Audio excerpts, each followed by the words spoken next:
আমি এখানে এই চুম্বকটা নিয়েছি আর নিয়েছি লোহার তৈরি দুটো ক্লিপ। এবার এই ক্লিপ দুটোকে এই ম্যাগনেটটার কাছে আনছি। তোমরা এবার দেখো কি হচ্ছে।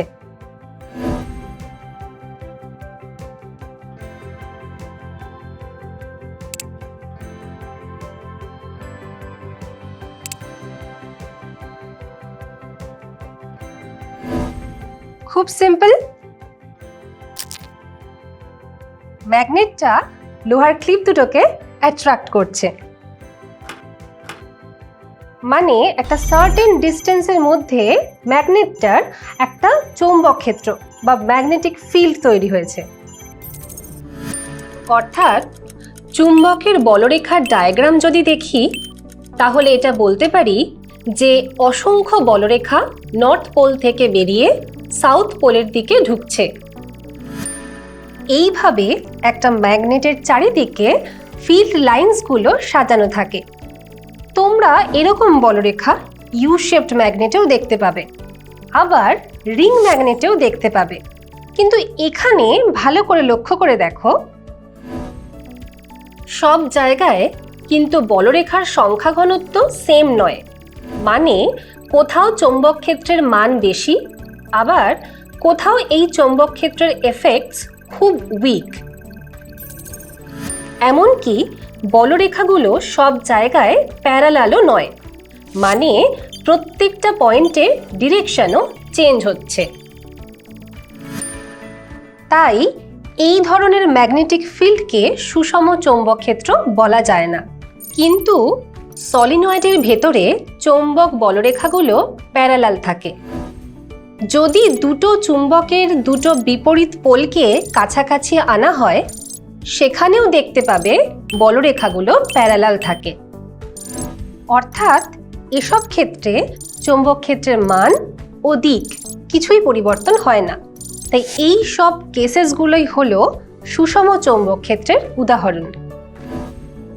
এরকম একটা সুষম চৌম্বক ক্ষেত্রে একটা চার্জড পার্টিকেল রাখলে তার গতিপথ কেমন হবে, মানে ঠিক কোন ডিরেকশনে মুভ করবে, সেটাই আজকে জানব। চৌম্বক ক্ষেত্রের জন্য লরেঞ্জ বলের সমীকরণ Fm vector equal to q v vector cross B vector.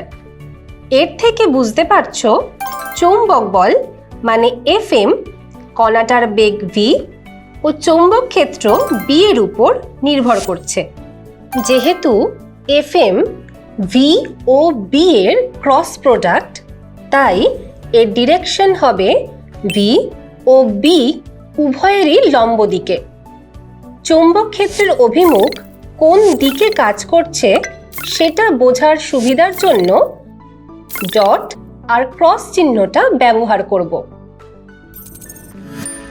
ধরো এই প্লেনটার রেসপেক্টে যদি চৌম্বক ক্ষেত্রের ডিরেকশন ইনওয়ার্ডস হয়, মানে ভেতরের দিকে হয়, তাহলে ক্রস চিহ্ন। আর যদি চৌম্বক ক্ষেত্রের ডিরেকশন আউটওয়ার্ডস হয়, মানে ওপরের দিকে হয়, তাহলে ডট চিহ্ন ব্যবহার করব। চলো এবার Fm এর ভ্যালুগুলো বের করব। তার জন্য একে একে কন্ডিশনগুলো আলোচনা করে নিই। Fm equal to q v cross B, মানে q v B sine theta. Theta হলো ভি ও বি এর মধ্যেকার কোণ। কখন Fm এর ভ্যালু 0 হবে বলো তো?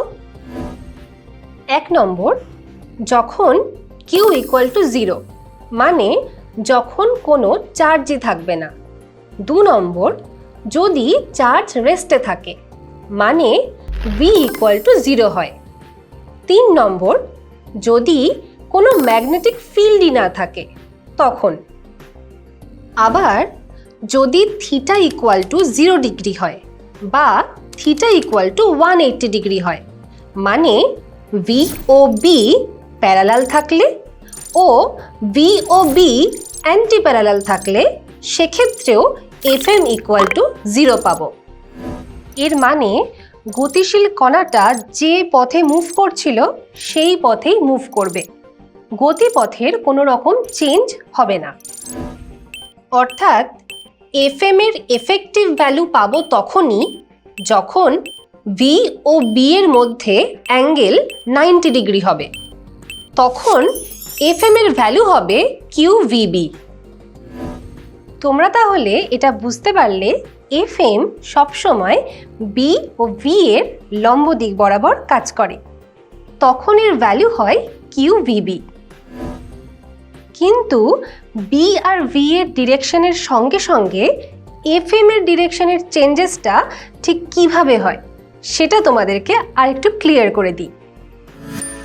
যদি স্ক্রু নিয়ম ফলো করি, তুমি ইমাজিন করো যেন ভি থেকে বি এর দিকে স্ক্রু ঘোরাচ্ছ, তার মানে স্ক্রু টাইট দিচ্ছ, অর্থাৎ স্ক্রুয়ের ডিরেকশন এই দিকে, এটাই অ্যাকচুয়ালি এফএম এর ডিরেকশন। আবার বি যদি আউটওয়ার্ডস কাজ করে, ভি এর থেকে বি এর দিকে স্ক্রু ঘোরালে মনে হবে স্ক্রুটা খুলে আসছে, তাহলে স্ক্রুয়ের ডিরেকশনই এফএম এর ডিরেকশনকে বোঝাচ্ছে। এখানে রাইট হ্যান্ড পাম রুলও ইউজ করা যায়। তুমি তোমার 4টে আঙুলকে যদি ম্যাগনেটিক ফিল্ডের দিকে প্লেস করো, তারপর পজিটিভ চার্জের মোশনের দিকে তোমার বুড়ো আঙুলকে রাখো, তাহলে তোমার হাতের তালু যেদিকে ফেস করে থাকবে সেই দিকেই এফএম অ্যাপ্লাইড হবে। বি আউটওয়ার্ডস হলেও পাম রুলের সাহায্যে এফএম এর ডিরেকশন খুব ইজিলি তোমরা বের করতে পারবে। আমি আজ ফ্লেমিং এর বাম হস্ত নিয়ম অ্যাপ্লাই করব। এই নিয়ম তো তোমরা আগেই জেনেছ। আজকের এই ফ্লেমিং এর বাম হস্ত নিয়ম অ্যাপ্লাই করে কোনো সুষম চৌম্বক ক্ষেত্রে কোনো গতিশীল কণার গতিপথ ঠিক কেমন হবে সেটাই আজ তোমাদেরকে বোঝাবো। ধরো এই পেপারটা একটা প্লেন, যেটা সুষম চৌম্বক ক্ষেত্র হিসাবে কাজ করছে। আমি এখানে ডট বি লিখলাম। তাহলে চৌম্বক ক্ষেত্র কোন দিকে কাজ করছে বলো তো? এক্স্যাক্টলি আউটওয়ার্ডস, মানে বাইরের দিকে। এই প্লেনে একটা প্লাস কিউ চার্জ বিশিষ্ট আহিত কণা পি পয়েন্ট থেকে ভি গতিবেগ নিয়ে এই দিক বরাবর মুভ করছে। অবভিয়াসলি কণাটার ওপর ক্রিয়াশীল বল ভি ও বি এর লম্ব দিক বরাবর হবে। তাহলে ফ্লেমিং এর বামহস্ত নিয়ম অনুযায়ী এই পয়েন্টে তর্জনী বি কে ও মধ্যমা ভি কে ডিনোট করছে। তাহলে বৃদ্ধাঙ্গুলির দিকই হলো এফএম এর দিক। তোমরা দেখো ভি একদিকে আর এফএম আর একদিকে কাজ করছে। এই দুটোর লব্ধি বা রেজাল্টেন্ট ডিরেকশন তৈরি হবে এই দিক বরাবর, মানে এই ডিরেকশনে কণাটা এগিয়ে কিউ পয়েন্টে পৌঁছাবে। আবার কিউ পয়েন্টেও ফ্লেমিং এর বামহস্ত নিয়মের সাহায্য নিলাম। সেম প্রসেসে এফএম এর ডিরেকশনও পেলাম এবং কণাটা আর পয়েন্টে এগিয়ে গেল।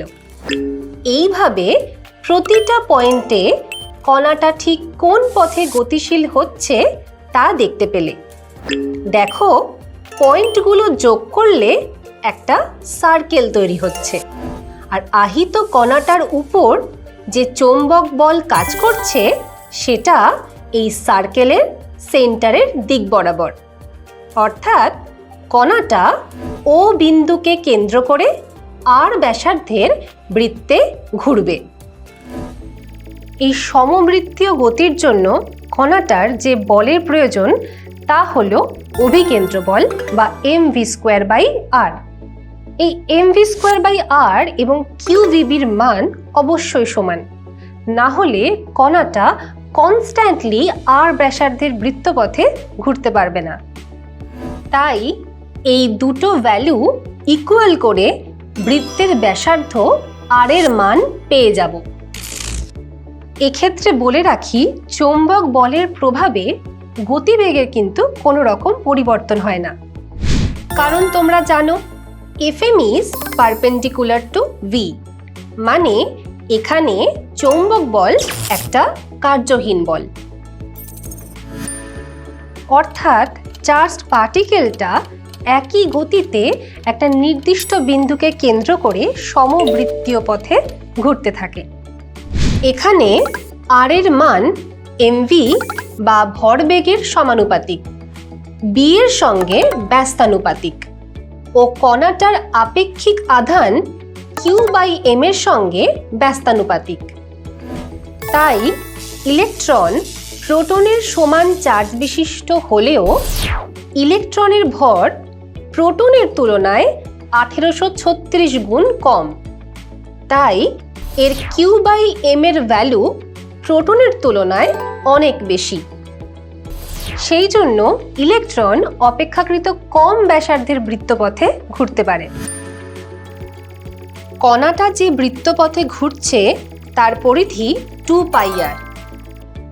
তাহলে একবার এই বৃত্তপথে ট্রাভেল করতে কণাটার টাইম লাগবে 2πr/v। এবার r এর মান বসিয়ে t এর মান পেলাম 2πm/qb। তাহলে t সময়ে যদি কণাটা একবার ট্রাভেল করে তাহলে একক সময়ে ট্রাভেল করবে 1/t বার। অর্থাৎ 1/t এর ভ্যালু পেলাম 1/2π qb/m। এই কম্পাঙ্ককে সাইক্লোট্রন কম্পাঙ্ক বলে। এই ইকুয়েশনে আরও নেই, ভিও নেই, তাই টি আর এন এর মান আর ও ভি এর উপর নির্ভর করে না। আসলে এই ইকুয়েশনটা দেখলে বুঝতে পারবে চৌম্বক ক্ষেত্রে কণাটাকে যত বেশি বেগে এন্টার করানো হবে বৃত্তপথের ব্যাসার্ধ তত বেশি বাড়তে থাকবে। তাই r/v রেশিওর উপর নির্ভরশীল টি বা এন এর কোনো পরিবর্তন হয় না। তবে বৃত্তপথে মুভ করার ডিরেকশন কণাটার চার্জের প্রকৃতির উপর নির্ভর করে। যেমন চার্জ যদি পজিটিভ না হয়ে নেগেটিভ হয় তাহলে সমবৃত্তীয় গতির অভিমুখও উল্টে যাবে। সবশেষে তোমাদের বলি, এই সাইক্লোট্রন কম্পাঙ্কের অনেক সিগনিফিকেন্স রয়েছে। এই কম্পাঙ্কে কোনো পার্টিকেলকে সাইক্লোট্রন যন্ত্রে পাঠিয়ে তার এনার্জি বহুগুণ বাড়ানো যায়।